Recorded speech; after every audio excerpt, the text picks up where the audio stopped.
Yo, what's going on, guys? It's your boy Pryoxis, and I'm back with another video. And in this one here, something different. I actually asked permission from the guy that you guys are going to watch. It's a GOAT channel member, and you guys know I do training. So this is basically 2 fights of that training session. There is 2 more after this, but I didn't upload it on this video. But you guys are going to witness and see how I go about my training, and how I basically try to break things down to the person I'm training, and how they can get better, things that they can do, and stuff like that. You guys are going to witness it here. Hope you guys enjoyed. You learned a thing or two. If you do and you're interested in becoming better at UFC 4 and do want to do training, keep in mind, this is unlimited training. You can hit me up tomorrow, the next day, whenever if you're a Go channel member, and I will definitely try to get you in. Just schedule it, okay? But you guys are going to witness this, man. If you learn a thing or two, don't forget to hit the like button. If you guys are new to the channel, subscribe up, and don't forget to turn on post notifications, all right? Enjoy the video. All right, bros, here we go with the first fight. I can skip ahead. So basically in this matchup here, it's Israel Adesanya, which is me, versus you using George Russ St. Pierre. And in this matchup, bro, you really got to get the fight to the ground. I mean, you have such a big advantage on the ground that on the feet, I have a big advantage. I have the reach advantage. I have the kickboxing advantage. And I would say I have a boxing advantage as well. Cardio advantage, chin advantage. It's just so many more advantages that I have than you. Versus when you get me to the ground, you're like a god there. But fight starts out. Let's see how it goes. What you don't want to do is play footsies with me. You don't want to play too much footsies with me. And I mean footsies like basically there's a space between us and we're like moving back and forth, and the spaces between us just baiting. You don't want to do that too much with Israel Adesanya. That's what he does in real life. That's his strong suit, is utilizing his footwork, and you like kickboxing. But nice, you do this, which is smart. Now what you should do right now is just hold the position. As you see here, you go there, you throw the elbow. Now, if you did not know, if you throw elbows, I can transition left, right, or up. If you throw a knee, while you're in the animation of throwing that knee, I can only transition either left or right. If you did not know that, now you know now. Basically, if I tried to transition up to the half guard, I would have to wait until your animation plays all the way through. Here we go. Get to the guard, nothing much happening. Just want to hold the position here, but you're throwing strikes, which allows me to give it the opportunity to get up. I would go to full guard into the half guard.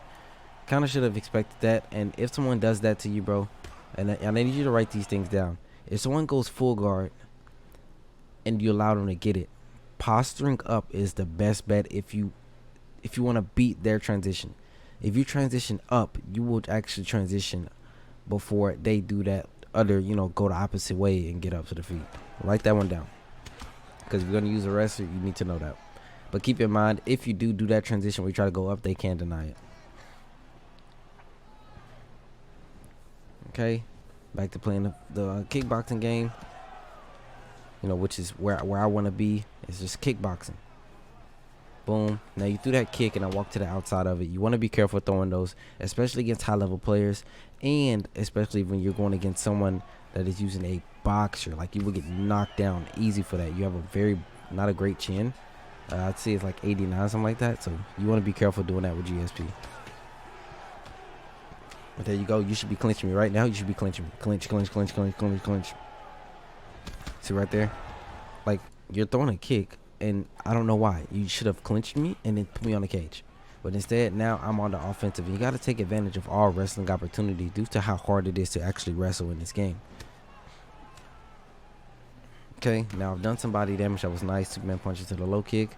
But kicking my legs, like, ask yourself, kicking my legs does what in this fight exactly? Before you start a fight, you need to ask yourself, what am I looking to attack? And if I need to go to a plan B, I'll adjust from there. But you need to start off with plan A. Plan A is get the fight to the ground. Plan B, right now in this fight, if I can't get it to the ground, I need to work Israel Adesanya's body to work his cardio, not his legs. He can just switch stance. He has like a 90-something switch stance. That was nice. You go there. But I was actually able to deny the takedown. And again, I personally would rather you clinch when you get that close instead of takedown. Or you can mix it, clinch and takedowns. But if I was you, I would clinch, because you can't deny a clinch. You go to high kick, then you have head health missing. Okay, you have head health missing. You're backing up, reset, nice. I push you back. I try to push you back again, but you do walk to the outside, land a nice little counter, nothing major.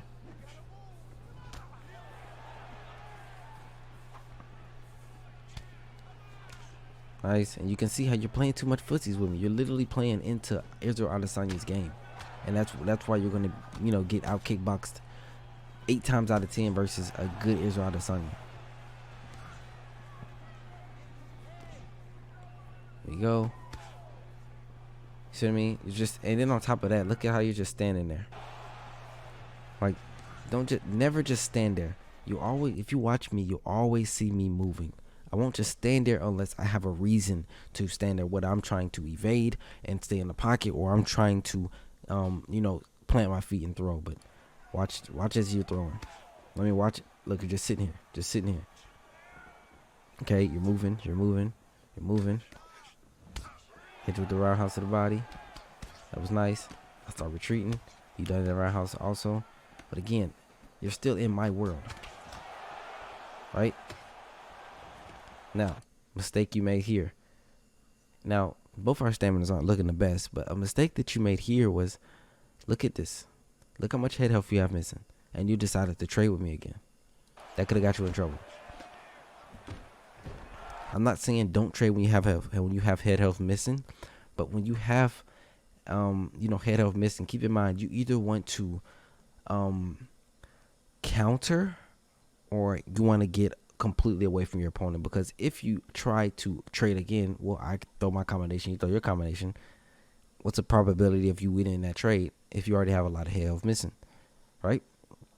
Instead, maybe try to evade my strike so you don't take any damage at all and then attack. But keep in mind that every time your head health is low like this, you know what I'm saying, your opponent may not try to trade again, and that may be your window. But just keep in mind, if your opponent does try to trade, well, it's a high probability you're going to lose that trade again. But you get me down to the ground, try to go to a crucifix. Now, my only problem with this is you tried to go crucifix, and it's like 5 seconds left on the clock. I don't think that was worth it. And on top of it, you kind of showed your hand. You're showing, okay, I want to go crucifix. And then you allow me to get a free transition denial.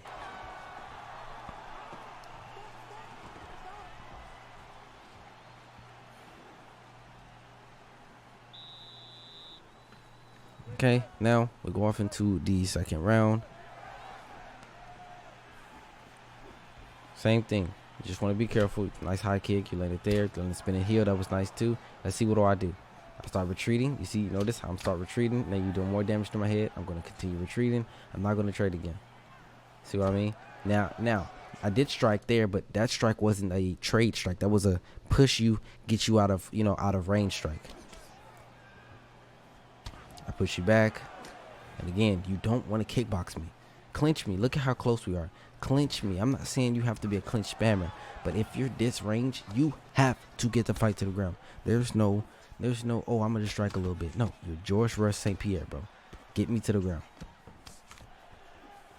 What does he do in real life? He gets people to the ground and he lays on them. He wins a lot of decisions by laying on his opponent. And I'm not telling you every fight you got to lay on your opponent, but that's like they're, you know, your strong suit. Fighting to your advantages. Keeping Izzy on the ground where he's at a disadvantage. And then being, you know, on the feet, it's going to be Izzy advantage. So as long as I'm on the feet, I'm going to be an advantage. But if you're on the top, on the ground, then I'm going to have to, I'm sorry, you're going to have the advantage. Like, take down, you turn it, boom.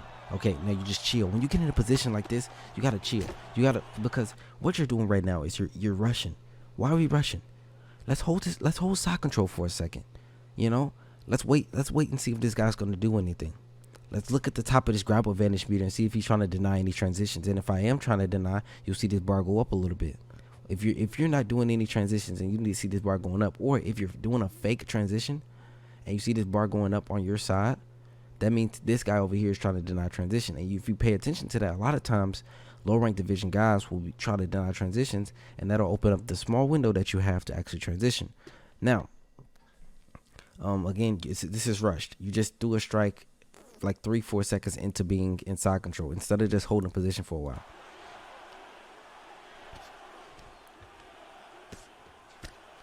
Okay, so now this is what I like, but be careful throwing strikes. But that was nice. What you did there was you transitioned as I was trying to transition. Now I go here. Now once you get into this position here, let's see what transpires. You throw a strike again.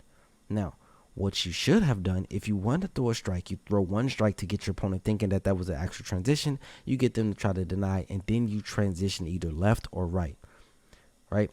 And I do this a lot myself. Once I get into sprawl, I throw one strike, and it looks like they're trying to transition. So your opponent will try to deny a direction, and then you actually transition. Or you can just transition outright, just straight up transition. But because you threw two, I decide to go up. I get back up to the feet, and boom. And all of this transpired due to you throwing a strike early in side control.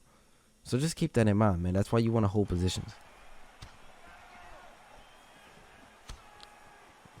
Now we're back in my world with the grappling. With the striking. I'm sorry. And look at your body off. Look at your cardio. You're just in my world, you know. Boom. Hit your body. Hit your body again, and these add up. Hit your body again. Hit your body again. Think about how many times I just hit your body in that short sequence. Those small strikes add up. Look at your body health. Look at your cardio. They add up real quick, you know. Nice. That was a nice head kick that you landed. Now you notice I'm gonna go on a retreat. Now I do trade, which was improper, but I took the risk of trading. Probably shouldn't have, but again, your GSP, you don't pose a big power threat to me as far as trading. But still, it was an inefficient trade if I looked to trade again, but you didn't punch back really. Now I hit you with a nice uppercut there. Boom, jab lead hook to the body. And it's so many opportunities for you to either shoot or clinch me in this fight, and I'm just seeing them. You gotta take advantage of them. I'm not telling you to be a spammer, but you gotta shoot. You gotta shoot more than shooting 5 times in one round isn't terrible. It's a lot of shooting, but you gotta keep in mind that it's hard to get the fight to the ground.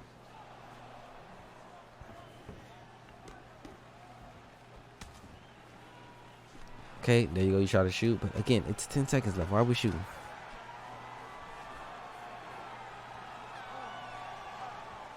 And then that's that round. And see how it turns into a slippery slope when you don't get the fight to the ground. And when you do get the fight to the ground, you're playing very impatient.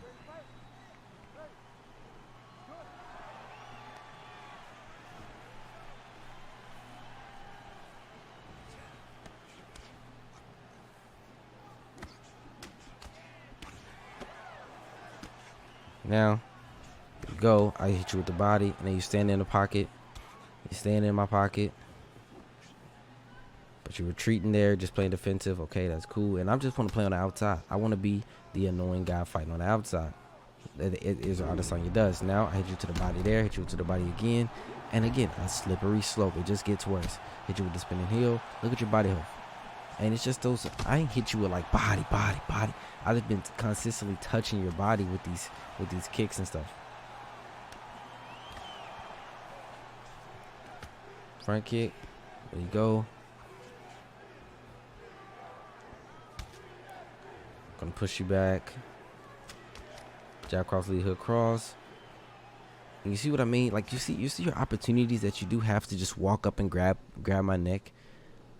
You can walk up, clinch me, shoot a double leg. You can walk up, clinch me, throw 2 knees to my head. That way it opens up the opportunity. Let me explain to you this real quick. So let's say you walk up and you clinch me, right? And then you try to shoot a takedown. In order for me to deny a takedown, what do I have to do? Hold both triggers, or L2 and R2, right?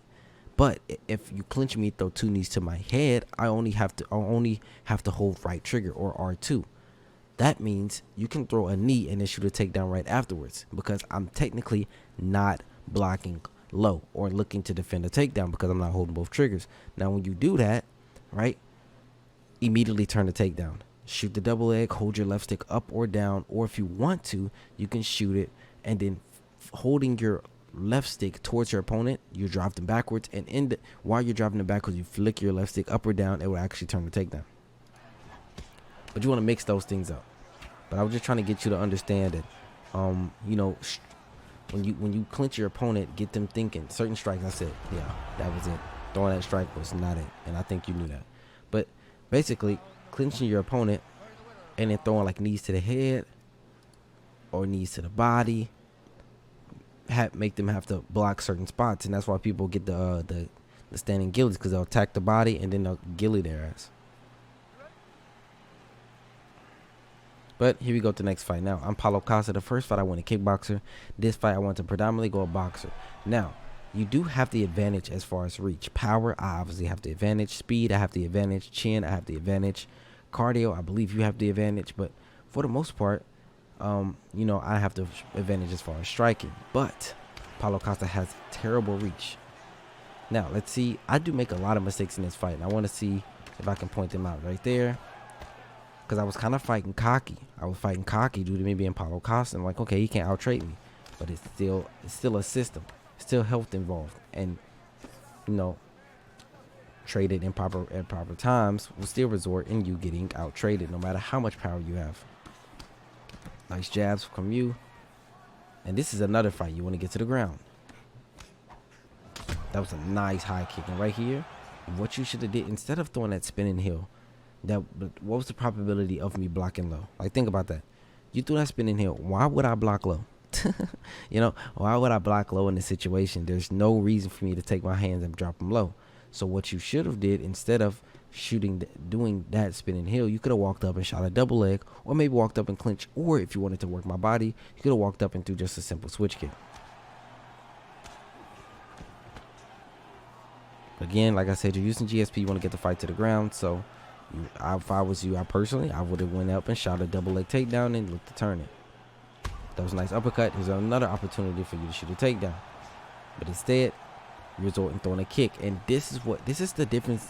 This is what makes a difference between a high level player and one of the best players in the world. It's the ability to adapt and or take advantage of what your opponent is doing, or your situations that you have. So basically, you rocked me, and instead of, you know, taking advantage of putting me on a cage or shooting a takedown, you went to trying to throw strikes and got your kick caught, got put on the cage. I landed a hook on you.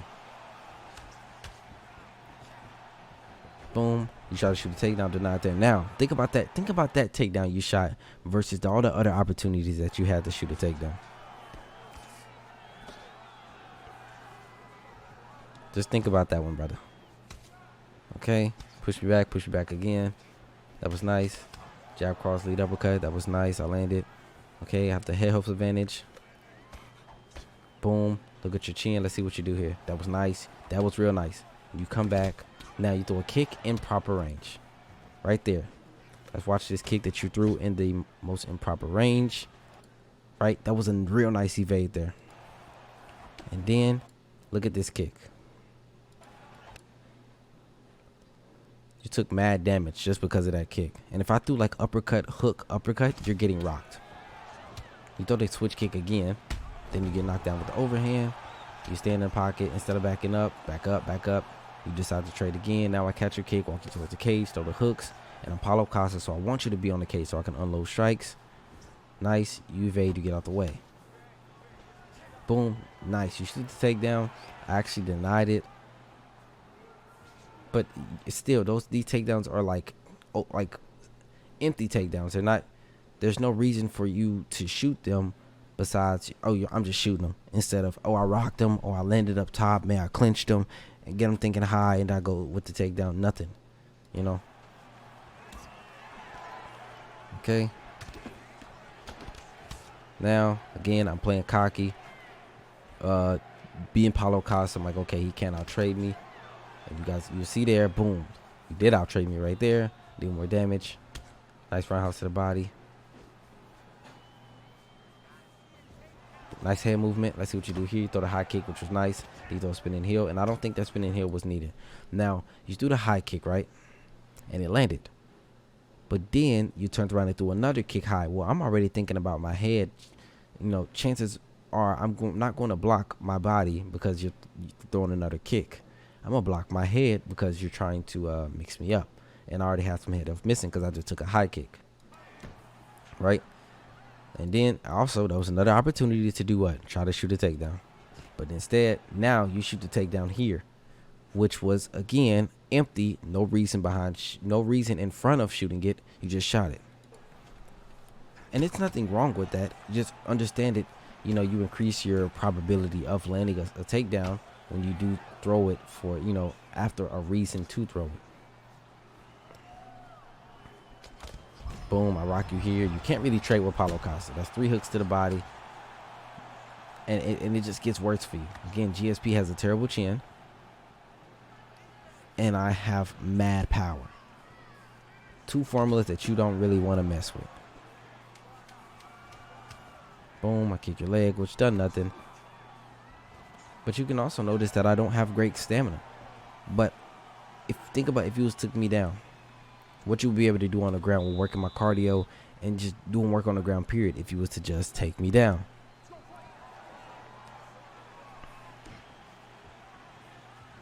Okay, here we go. You throw a kick.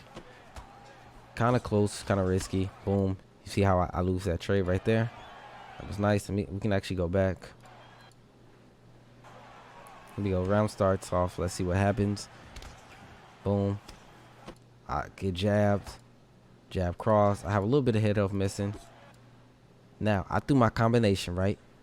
And then, what do? I tried to throw again. And because of that, you are already faster than me, have more stamina than me. Boom, you land your combination and you win that trade. What I should have done after I threw my combination, you know, I should have decided, okay, didn't land, let me retreat. But instead, I decided to trade again. And on top of that, I traded with like a jab and then a cross. Instead of trading with power punches, I traded with simple jab crosses in the pocket, which don't do much damage and resulted to me getting jabbed followed by hooked. Now you're working my leg.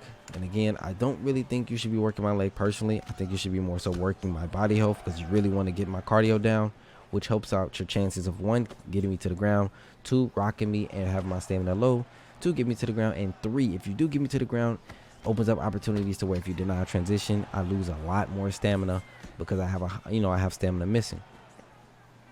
And it has my stamina low, opens up submission opportunities and opportunities to get the fight into a more dominant position. If you did not transition, by the way.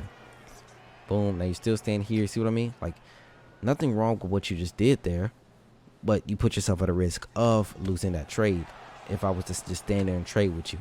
Again, George Fresh St. Pierre, bro. You don't need to be trying to throw hands with Paulo Costa. It's just not efficient and not smart. Right? So here we go. Now you're pressuring me. Put myself at risk when I did try to trade with you there. Jab, jab, cross. You throw the switch. And as the fight goes on, bro, if we're just in a striking battle, it's not easy for you. If we're just striking, it only gets worse for you as the fight goes on. It may start off early like, oh, okay, I'm doing good. It gets worse. Trust me. It only gets worse. Here we go. Hit you with that. Then I go body, body, body. I drop you down again. And that's what I'm saying. It only gets worse. You don't trade with Paulo Costa. I hit you with another body hook with the uppercut. Now I'm going to walk you down. Go to the body again.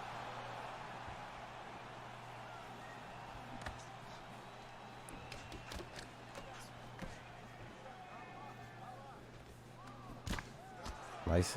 See what you're going to do here. Go to the body. Okay. Wasn't nothing bad about that, but I think you could have done more. Then I rock you here. Knock you down.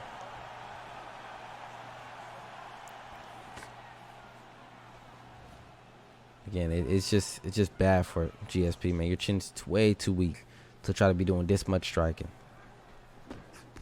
Jab cross landed. Well, the cross landed, the jab didn't. I get out the way of that. You got to be careful throwing those kicks, bro. Against me, or somebody that sees this coming, that's going to get countered a lot. And I'll drop you again. And like I said, it's only getting worse for you. Literally. Look at your stamina. Okay. By the way, sorry for my background. I do have my dishwasher running. Now, what did you do wrong there? Threw an uppercut to my body. I blocked it. Followed up my uppercut counter. And that was it. Isn't really too much to talk about there. When you do throw an uppercut to the body, bro, just keep in mind you don't have enough time to actually block before your opponent throws that counter. If they block your uppercut or your hook to your body, you have more time to slip or move your head, like slip, to the left or to the right or sway backwards than you do to actually block. So keep that in mind. And what you guys just witnessed was me training him. You know, I thoroughly enjoy doing this. Personally, I wish it could be more so hands-on, like live with me training the person. But being able to watch a recording and see the mistakes that you made and then go back and, you know, continue to watch it over and over and over again and absorb that information, I feel that's vital as well. And keep in mind, this is the first session that I've done with him. So, you know, he isn't going to be, oh, one session, I'm a good player now. It doesn't work like that. It's just fixing those kinks you have in your game and trying to become, you know, not the perfect player, but minimizing mistakes that you make and maximizing on opportunities that you have. But with that being said, I'm going to sign off from here, guys. I hope you did learn a thing or two from the video. If you did, please do not forget to hit the like button, subscribe to the channel if you're new, turn on notifications. Have a great rest of your day, night, and evening, wherever you be in the world. Stay up, stay blessed, keep moving forward. And I love you guys, man. Happy holidays. Happy New Year. See ya.